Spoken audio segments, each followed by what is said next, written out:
Hey guys, I want to make a little video about the unspoken competition that happens in any human to human relationship with a person who has narcissistic personality disorder. So, my specific experience is going to come from growing up with a parent who likely has narcissistic personality disorder, no diagnosis, but exhibits literally every diagnostic criteria in the DSM for diagnosing narcissistic personality disorder and abuses in a very stereotypically narcissistic way. And so something that I didn't realize about my own childhood for a really long time was that there was this unspoken competition between me and my mother. I don't know if it was because of us being the same sex or what, but it was like any achievement I had, if she couldn't beat it, then she had to undermine it.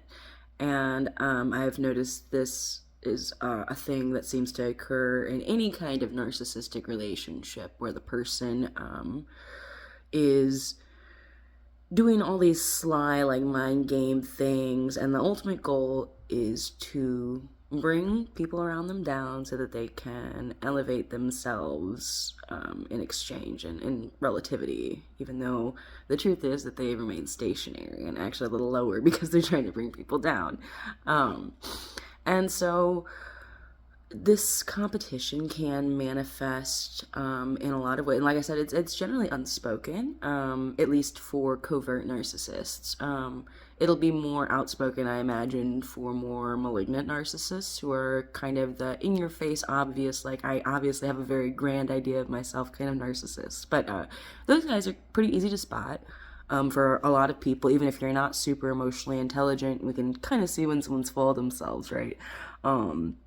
Especially if they're very open about, like, bragging and, like, giving these huge superlatives about themselves, like, I'm the best this or that, you know. And so those kinds of narcissists don't necessarily do as well, I guess, at abusing people as I believe covert narcissists do. So like, one of the I'll just give an example that I want to bring up. One of the ways in which my mother would begin these unspoken competitions, I think I touched on this in another video with gift giving. And so one of the things my mom would do to put us in competition would be if I needed, like, a new outfit for school, or like something like that. If I needed something nice, she had to get herself something like it but better in her mind, or it was supposed to look better to me or something like that. Like, it was supposed to be this unspoken competition so that I wasn't allowed to feel happy about something that I wanted to feel happy about, right? I had to, like, have it diminished by her, and that was so that she could elevate herself. Because you see, the narcissist, God, they must hate themselves, like, truly deep down so bad, and that they can't even face how much they hate themselves. That's why they develop this personality disorder or something that, like, just makes them so desperate to be better than everyone else. They can't stand the thought of not being better than people. And so when being better than people is what keeps you going, you invent these weird mind games to, like, be in a weird competition with someone over something that's not even supposed to be a competition. Like, I've seen people with very narcissistic heavy traits, at least, do this thing where they, like, it's weird. Covert narcissism is so weird because they'll be, like, saying all the right things, but their intention is to take that little dose of truth, get people who say, yes, that's valid, that's real, I've experienced it, and then they go and they twist a narrative into what they want. Like, it's all about the self-image, right? The narcissist needs a good self-image. They will lose it if they think anyone thinks badly of them. And so a lot of people, I find, are afraid to tell, like, narcissistic abusers if they have a poor opinion of them. So this in turn kind of allows the narcissist's delusions of grandeur to persist, because no one's saying, hey, you fucking suck. People are just like, don't talk to them. Like avoid them, just smile and nod. And then the narcissist thinks that's validation, but it's not. And so it's crazy. It's like their own self-fulfilling prophecy. They can sense that people aren't really giving them validation, even though they think that's what it is. And so it is leaving them emotionally and energetically like unfulfilled because all of their interactions are fake. Because they're not putting their real self out there. They're putting this projection, this disordered personality that maybe was a survival skill or something. Which I really do think like all disorders or whatever, all mental illness, we don't need to demonize it. We don't need to like, and I do know that in a lot of my previous videos, the tone I have towards people with narcissistic personality disorder is less than favorable. And that is 100% because of my own bias of being abused by them.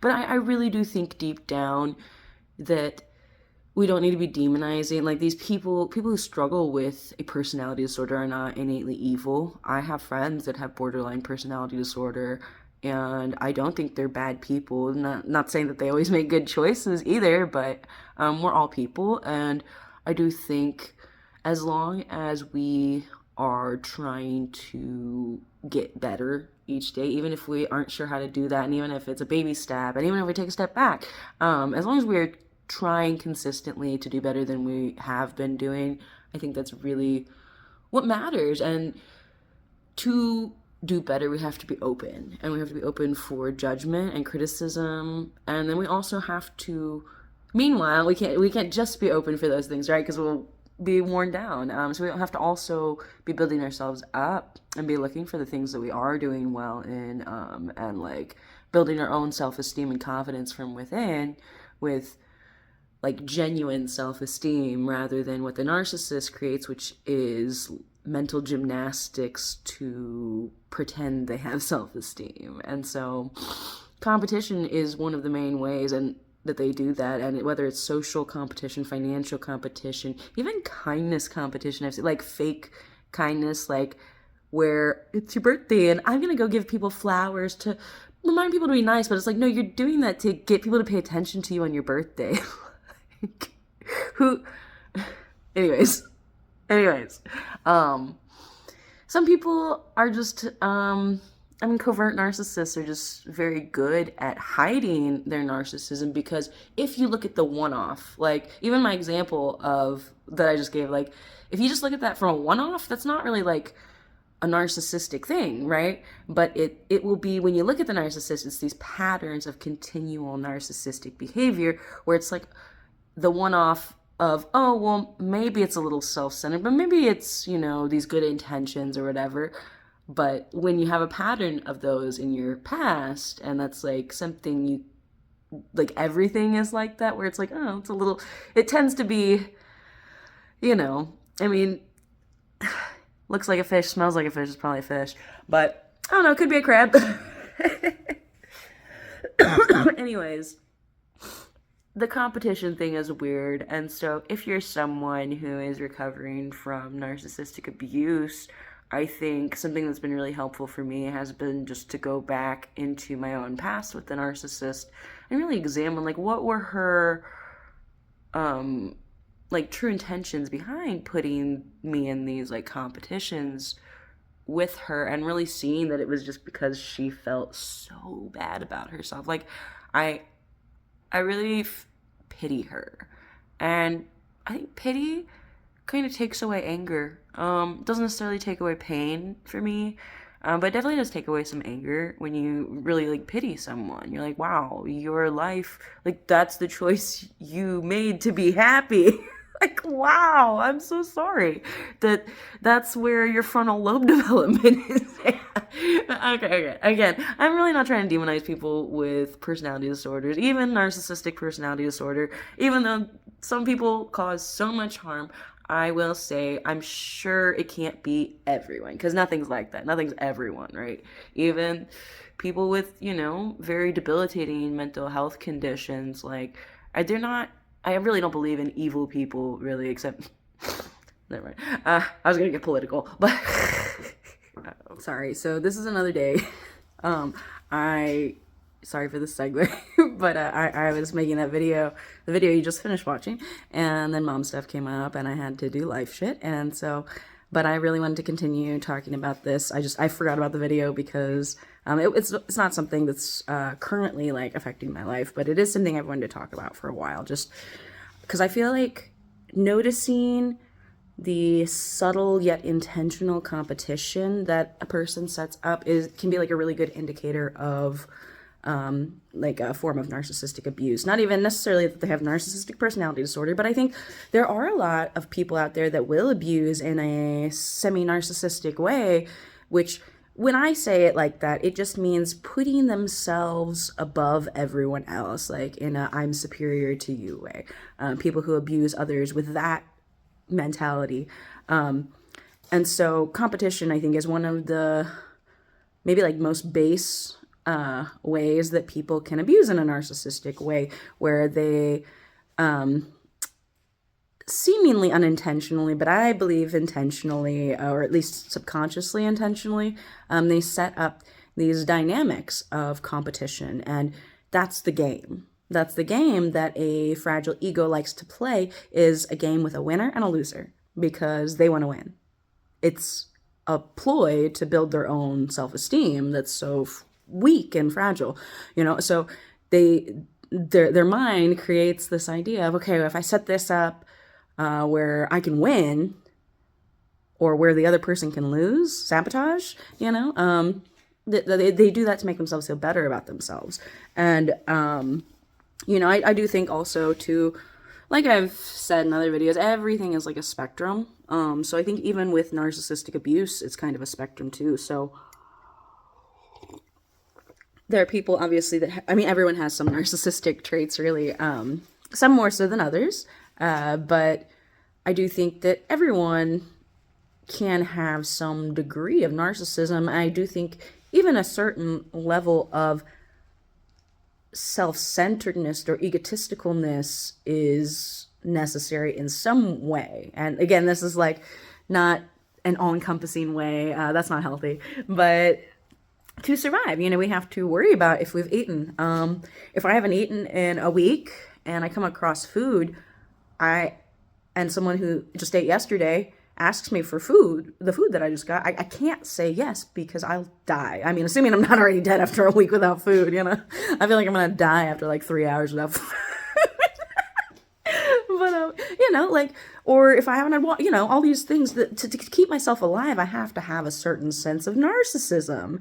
And so I think too, demystifying that word for myself, at least, is starting to become a lot more helpful in letting me like relinquish my anger and therefore my pain in a way. Not all of it. I do think, obviously being abused by someone in a narcissistic way leaves scars, and we have to find our own way to learn how to accept them, and let the wounds get stitched up and heal, and then accept the scars, I guess. But I think also too, just not demonizing people with narcissistic personality disorder has been a really big mountain in my journey that I've been climbing for a while. And I was really resistant to climbing it at first, because when you're abused by someone and then you learn, oh, it's because they have this kind of personality disorder, and then like other people have this personality disorder and they don't even know each other, and they're doing really, really similar things that are just horrifying. And you want to call it evil, you want to call it bad, and it is bad. I think it's definitely harmful. I'm kind of more of the train of thought that, like, instead of good and bad, we should more so be looking at if it's harmful or helpful, because I think those are kind of what we mean when we say things are bad. Like, what, when you think about really, what do you mean when you say it's bad? It's not good. It hurts. It's not helpful. And so I think really just letting go of the connotations that come with good and bad and reframing that in our mind, really helps us to not demonize ourselves. Or, if you are struggling with narcissistic thoughts or something like that, help you not put yourself on a pedestal either. Some people, I think, get stuck in this ego trap of, I'm a good person, so therefore when I make a mistake, it's not really that bad. And it's like, no, that makes you not a good person if you think that way. No, but not good or bad, really. It's not helpful to you to think that you can do no wrong, right? Because we're all human. We all make mistakes. Some of us more than others, but we all make them. And so to think we can do no wrong hurts us, actually. It does not give us the chance to grow. I just made another video today about how, like, we have to be ignorant to learn, right? You can't learn if you already know, right? And so there's no innate evil in that. And two, I don't think there's any innate evil in putting yourself first. But I think when it becomes toxic is when it is a pattern of consistently putting yourself before others, even in situations where that is not necessarily the most ethical response or moral even, and there's so many variables and situations that there is no definitive what's right and what's wrong in life. It's all case by case. Intentions and context are so important when determining, like, if something is ethically correct or good or bad, helpful, harmful. Makes me think of that famous quote, what's normal for the spider is chaos for the fly. That's the end of their life. It ends there for them. That's a fatal mistake. But that's just a Wednesday for the spider, And so we got to put things in perspective, and sometimes that means being able to shift ours to a counterpoint that we didn't understand necessarily before. Wow, so I've digressed a lot to talk about, the weird competition that narcissists play, because I think even someone with a healthy sense of competition you're going to see a difference in, like, behavior. So especially if you suspect someone is setting up these weird mind game competitions with you, pay attention to their behavior when they lose.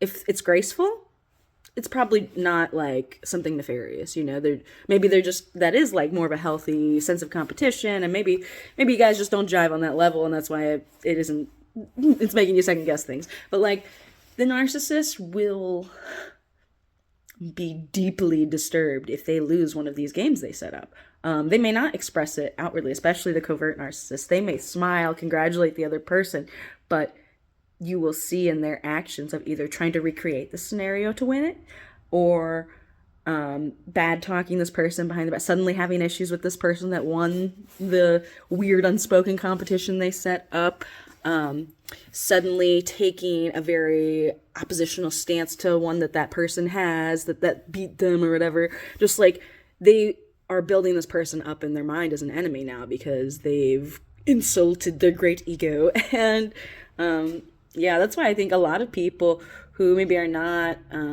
emotionally aware of what is happening when they're being narcissistically abused, but still, like, have some sort of sense, they'll just, like, avoid the narcissist. They don't tell them, like, hey, you're being really full of yourself. They don't want to engage, because narcissists will see them as enemy number one and take them down. And no one really wants to deal with that at the end of the day, even if, no one wants to choose themselves to be the person that stands up to the narcissist, because the narcissist is a hell of an opponent. And I don't blame people for that. I'm kind of in that too. I just, like, I'm heavy on the block and ignore right now. Like, can't fuck with my vibe if you can't touch my energy. And so I highly recommend this way because it's been the most peaceful. But at some point, society's gonna have to figure out some way to deal with these kinds of people instead of just making them CEOs. Anyways. So I guess I've digressed enough. I don't even know if this is worth putting up on YouTube, but I mean, just the competition with narcissists really can stem to so many things, whether it's like flexing, like what kind of new stuff they have, or who they know, like always throwing out names to try to make you, like, feel smaller than them or less important. Or even, like I said, this is super weird, but I've seen this a lot in the New Age community, where these people are on this ego trip of how kind and awesome they are, but they're really just doing it to get attention. And it's hard to decipher, because it is great, I think, to see people being genuinely nice on social media, doing kind things, go clean up a park, like, that's awesome. I want to see more of that on social media, but it's hard to decipher who's doing it to spread awareness and kind of, like, inspire other people to do these things as well, and who is just doing it to get attention. But like I said, with people, if you just look at their patterns, look at the past, And if you don't know the person enough to look at the past, you really don't know them. Like, if you don't know their past, you don't know them. We all have a past. And yeah, the narcissist, the covert narcissist, can even have these weird kindness competitions where, like, if someone tells them that they gave a homeless person $5 the other day, like they didn't take a video of it on social media or anything, you know, they're in conversation, like, yeah, I gave this homeless guy $5, blah blah. Then the narcissist will take that idea sometimes and run with it and video themselves giving $100 to a homeless man because they just need to prove that they're more kind and better than the average person. And it's like, that is an ego trap. And it's really hard, I think, getting caught in the spiritual ego trap of feeling enlightened and knowledgeable, while still remaining humble. That's the cure for it. I think the ego trap is remaining humble and realizing that despite everything you know, you still know nothing. Like, in the grand scheme of everything there is to know, like everything that ever existed in all of time and everything, you don't know shit. Humans don't even know shit. And you, unless you're the smartest human in the world, one, why are you watching my video? Two, like, you don't know everything humans know, and humans don't know shit as a species. So we all gotta remain humble.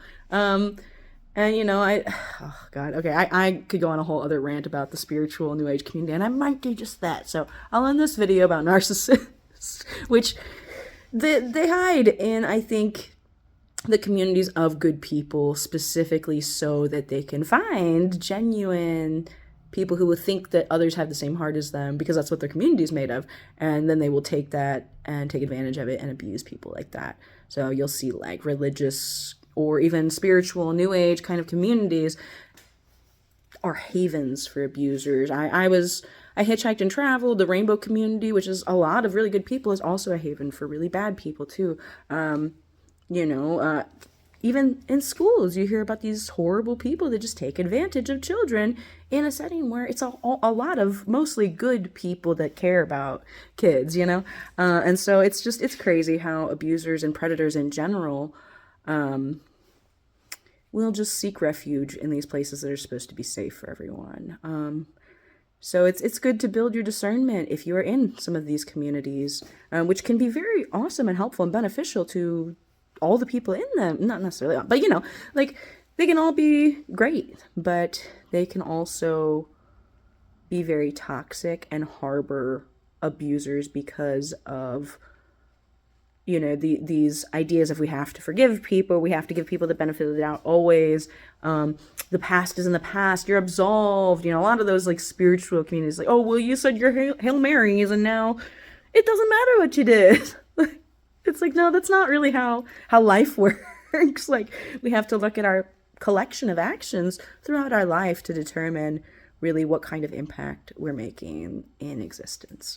And so, yeah. All right, I'm gonna stop here because I have another rant I want to go on. Bye.